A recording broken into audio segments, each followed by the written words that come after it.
जय गुरुदेव। चिबुक का ध्यान। हे गिरिसुते, उपमा रहित तेरी चिबुक अर्थात ठोड़ी का वर्णन हम कैसे करें, जिसे हिमाचल अर्थात तेरे पिता ने वात्सल्य प्रेम से अपनी उंगलियों से स्पर्श किया है।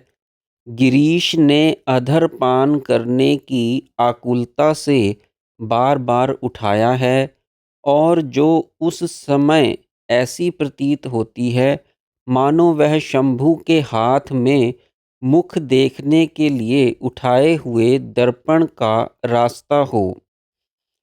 प्रकृति का मुख दर्पण सदृश है, जिसमें शंकर का मुख प्रतिभासित हो रहा है। यही भाव बिहारी सतसई में इस प्रकार दिखाया गया है। मैं समझो निर्धार यह जग कांचो कांच सो, एक ही रूप अपार प्रतिबिंबित लखियत जगत। ग्रीवा का ध्यान। तेरी ग्रीवा जो पुरारी की भुजा के नित्य स्पर्श से खुरदरी हो रही है, तेरे मुखमंडल को धारण करती हुई कमल नाल जैसी सुंदर लगती है, जो स्वतः तो गौर वर्ण है परंतु अधिक समय तक अगरू के गाढ़े लेप से कीचड़ में सनी हुई सी मलिन दिखती है और जिसके नीचे हार पहना हुआ है। गले का ध्यान।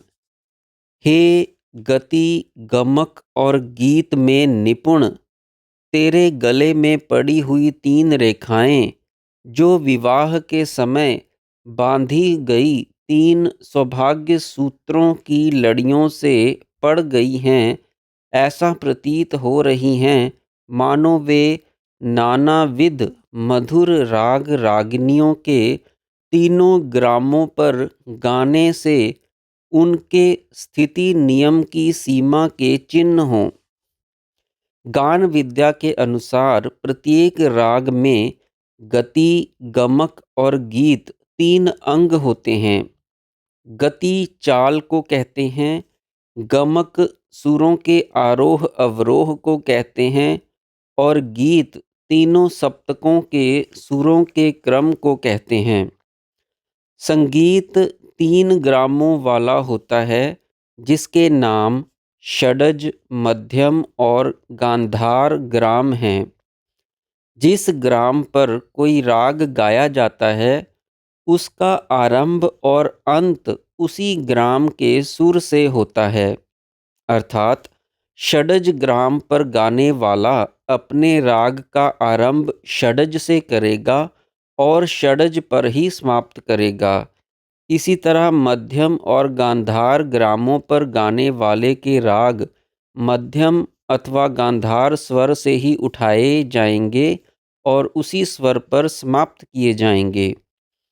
प्रचलित पद्धति में केवल षडज ग्राम पर ही सब गाने गाए जाते हैं, अन्य 2 ग्रामों का प्रचलन नहीं रहा, इसलिए उसका संगीत शास्त्र में उल्लेख मात्र मिलता है।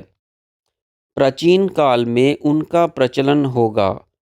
भगवती तीनों ग्रामों पर गा सकती है, इसलिए उनके गले में 3 रेखाएं ऐसी प्रतीत होती हैं मानो प्रत्येक ग्राम पर उनके सुरों की पृथक पृथक सीमाएं बन गई हैं।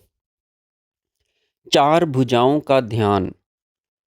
शिवजी के नखों के द्वारा पहले पुरा काल में कभी मंथन किए जाने की स्मृति से संत्रस्त होकर चारों सिरों की एक समान रक्षा के लिए तेरे अभयदान देने वाले हाथ की शरण में समर्पण बुद्धि रखकर मृणाली सदृश कोमल तेरी चारों लता जैसी भुजाओं के सौंदर्य की ब्रह्मा चारों मुखों से स्तुति किया करते हैं। एक पौराणिक गाथा के अनुसार ब्रह्मा के भी 5 सिर थे, जिनका उन्हें बड़ा अभिमान था और इसलिए शिवजी ने रुष्ट होकर उनका एक सिर अपने नखों से तोड़ डाला था। उस समय की स्मृति से वे सदा भगवती के चारों हाथों की चारों मुखों से स्तुति किया करते हैं।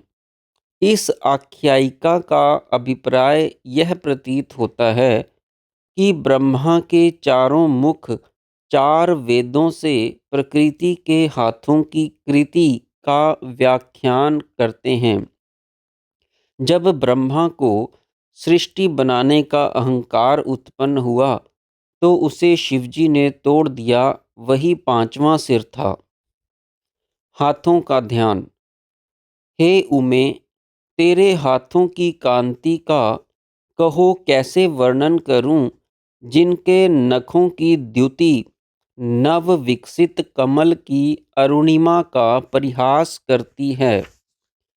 यदि किसी अंश में किसी प्रकार कमल के दलों की अरुणिमा से समानता की जाए तो अरे, वह तो क्रीड़ा करते समय लक्ष्मी के चरणों में लगी लाक्षा के कारण है। अर्थात कमलों की अरुणिमा उनकी स्वाभाविक नहीं है, लक्ष्मी के चरणों में लगी लाख के कारण है, परंतु भगवती के नखों की अरुणिमा स्वाभाविक है। जय गुरुदेव।